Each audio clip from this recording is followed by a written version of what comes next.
யாராலும் முடியாது. அப்போ சும்மா இருக்கக்கூடாது. ஏன் என்றால் எவ்வளோ அறிவாற்றல் இருக்கும், திறமை இருக்கும், சிறந்த பேச்சு உண்மை இருக்கும், சிறந்த தியாக சிந்தை இருக்கும், தன்னையே அர்ப்பணிப்பான். ஆனால் காலத்தை வெல்ல முடியாது. என்னையா இத்தனை அறிவாற்றல் இருந்தும் இவ்வளவு பேச்சு திறமை இருந்து என்னன்னா, ஆசை என்னும் பெருங்காற்றோடு இலவம் பஞ்சன மனது அலையங்காலம், ஆசை என்னும் பெருங்காற்றோடு இலவம் பஞ்சன மனது அலையங்காலம், மோசவரும் கற்றதும் கேட்டதும் தூண்டுமை சொல்ல, மோசவரும் கற்றதும் கேட்டு தீர்ந்து முத்திக்கான்னு சொல்லுவார். ஆக பெரும் காற்றோட இலவ பஞ்சு போன்று அலையும் மனசு. என்ன ஆச்சரியம், இவ்வளவு பூஜை செய்யறோம், என்னென்னமோ செய்யறோம், எந்தெந்த கோயிலுக்கு போறோம், எங்கெங்கயோ மூழ்கிறோம், என்னென்னமோ செய்து பார்க்கிறோம், முடியல.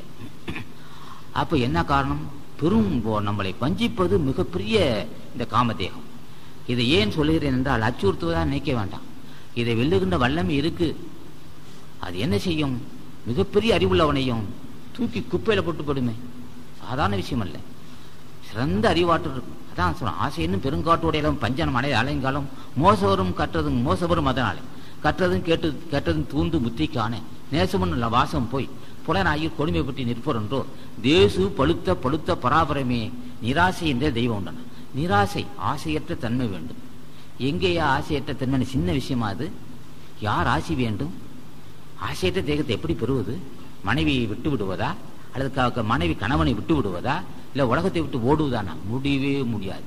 எங்கே போனாலும் விடாது, தண்ணியில் குளிச்சாலும் விடாது, ஐசுதல்லையை கறந்தாலும் விடாது, போட்டு நம்மளை பிச்சு தின்னுகிட்டு இருக்கு. இதுக்குள்ள ஒரு அற்புதம் இருக்கியா? அதான் கண்டான் ஆசான் ஞான பண்டிதன். அது சும்மா இரு என்றான். அந்த சும்மா இருக்கக்கூடிய ரகசியத்தை அறியும் வரையில் நாம் ஓயக்கூடாது.